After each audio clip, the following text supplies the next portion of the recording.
Between 500,000 to 1 million people are killed in that first war. And much of it is communal violence. What army is involved in communal violence? It's mostly not an army. Yeah, it's local militia, it's local people who are angry at how they're being treated, and angry at something, and angry, and just they kill, they identify. I mean, how can you identify? Could you identify somebody who is a Muslim? Could you identify somebody who's a Hindu? Are there ways to identify? Do you think the people in that part of the world knew? Yeah, I mean, it's like, I remember, it's crazy, it's messed up. 9/11, we'll be observing 9/11 19 years after that occurred. None of you guys are 19. You guys are like the generation that was born after 9/11. I mean, I remember going to school 9/11. And I remember it was crazy. George W. Bush, president, September 11th, 2001. We got attacked. Who was behind the attack? Al-Qaeda, which is an extremist group that is associated with what religious belief system? Islam. And most of those people were from Saudi Arabia, some from Egypt, and some of the Middle Eastern countries. And Americans, how did they respond to an attack, a terrorist attack by a Muslim extremist group? We're pretty mad. We're very mad. Although it was really cool. One thing that George W. Bush did that I thought was very cool, in the early stages, he said, please, America, do not express your rage with Muslims who are living in this country.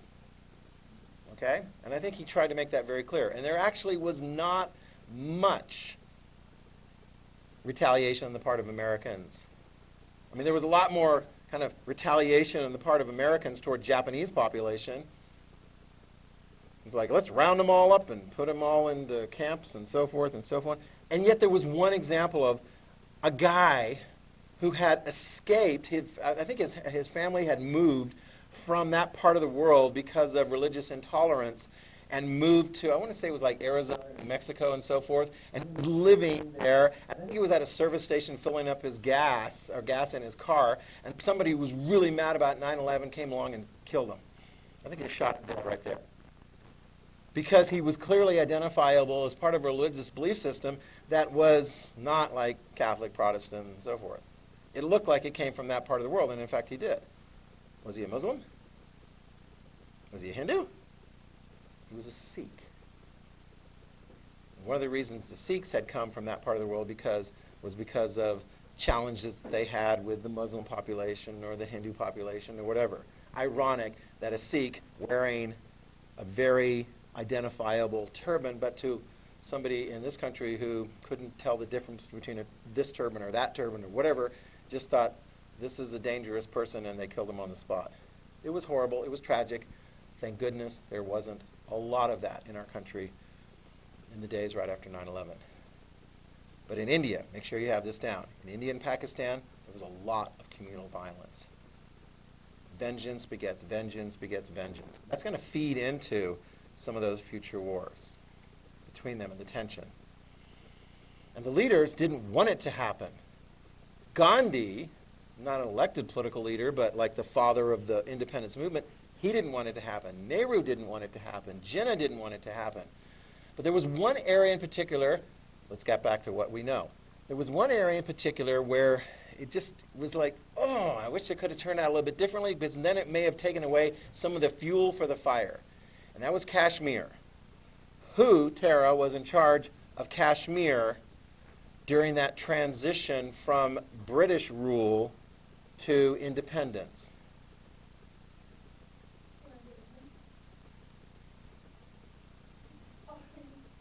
Hari Singh. And actually, when you look at the name Singh, it's almost like Singh. I look at that and I'm like, I think he's a Sikh.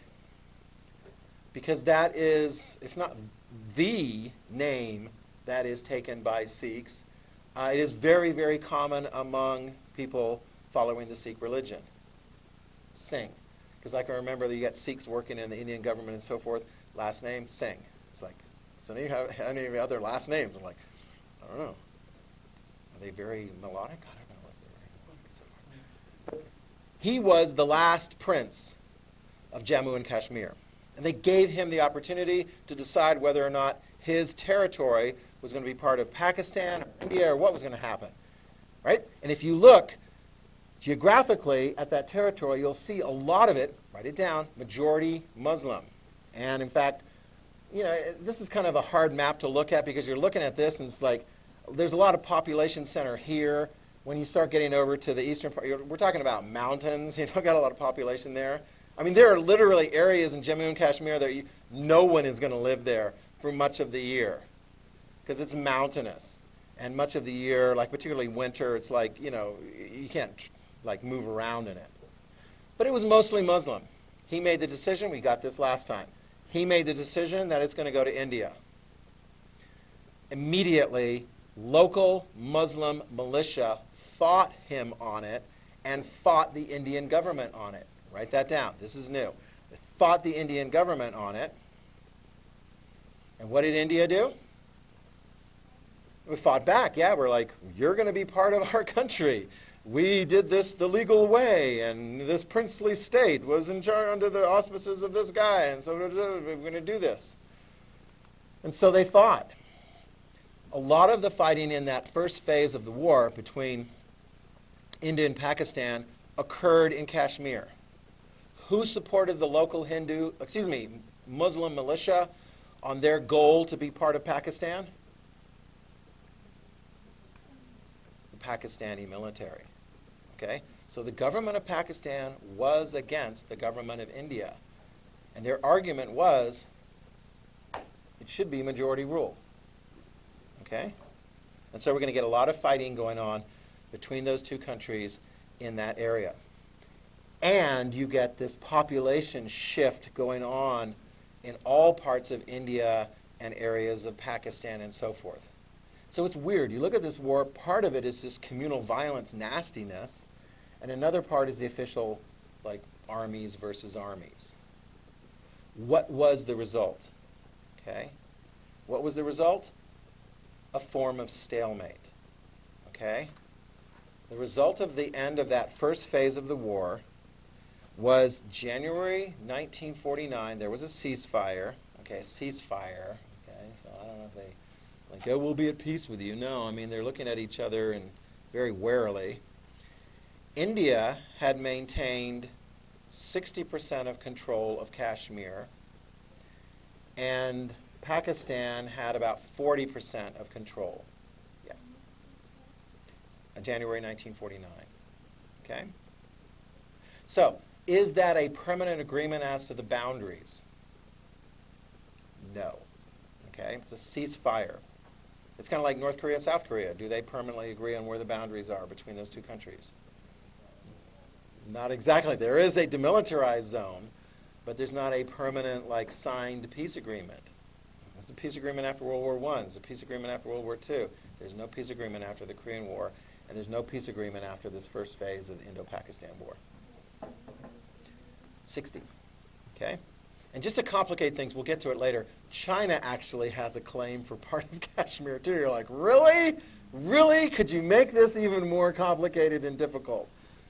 Thankfully, the part that China has got a claim for is mostly that high mountainous terrain area that really doesn't sustain a large population. Okay? Are you kidding me? Oh my gosh.